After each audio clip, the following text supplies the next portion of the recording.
In the land where the sun was born, the city of Heliopolis greeted each dawn as sacred. Beneath its golden pillars, priests watched the sky for a sign that life could be reborn, and they spoke of a bird wreathed in fire-colored feathers, the Bennu, said to embody the soul's survival beyond death, a living ember of the sun god himself. Ra, the great solar deity, was believed to sink into darkness each night only to rise again at dawn, and the Bennu was his living echo, proof that even the sun could die and be reborn. Each year the Nile rose and gave life to the desert, a flood that mirrored the bird's own legend of destruction giving way to renewal. The priests built shrines along the riverbanks where they believed the Bennu had once landed. Centuries later, Greek travelers carried the story home, writing of a remarkable bird that lived for hundreds of years before its final, fiery transformation. As its long life neared its end, the bird gathered the rarest spices, cinnamon, myrrh, fragrant wood, weaving them into a final nest high above the world. Then, in a blaze that lit the twilight sky, it surrendered itself to flame, not in defeat but in transformation, fire consuming the old to make way for the new. When the flames faded, only ash remained, smoke rising silently into the night, carrying the promise that this was not truly an ending.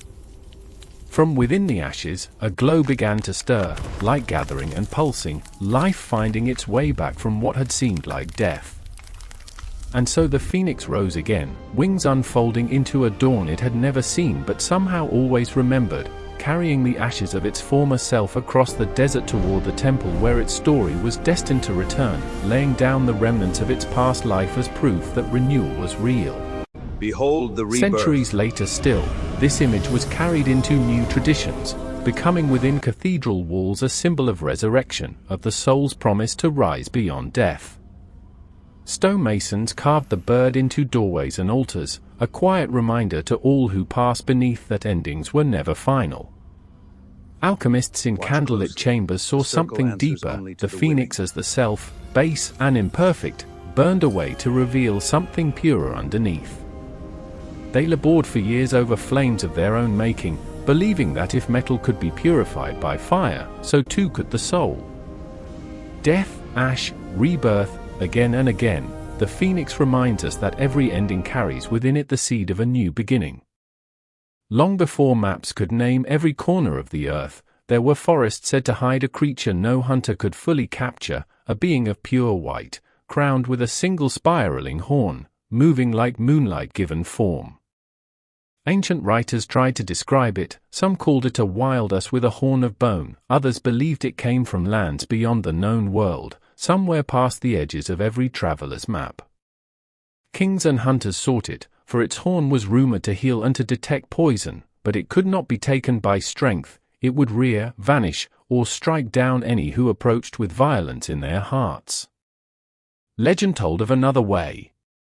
If a maiden, pure of heart, sat quietly alone in the forest, the creature might come to her of its own will, stepping from the shadows, drawn not by force but by stillness and trust, laying its head gently in her lap, its wildness surrendered not through capture, but through grace freely given.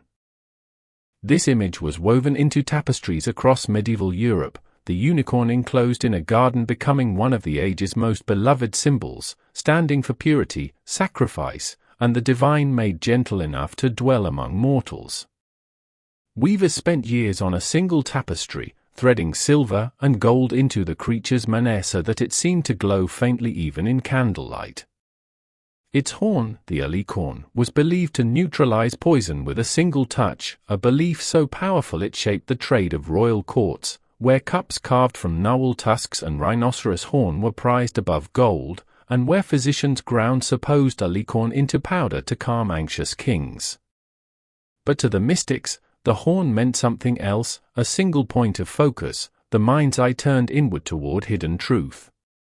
The unicorn, elusive and rarely seen, came to represent the soul's own search for that truth, glimpsed only by those willing to walk quietly and look closely, setting aside the noise of conquest for the patience of true seeing. And so two legends, one born of fire, one born of stillness, stand together as old symbols of the same eternal idea, that within every ending, and within every silence, something sacred waits to be found, waiting only for those willing to look. Please do subscribe.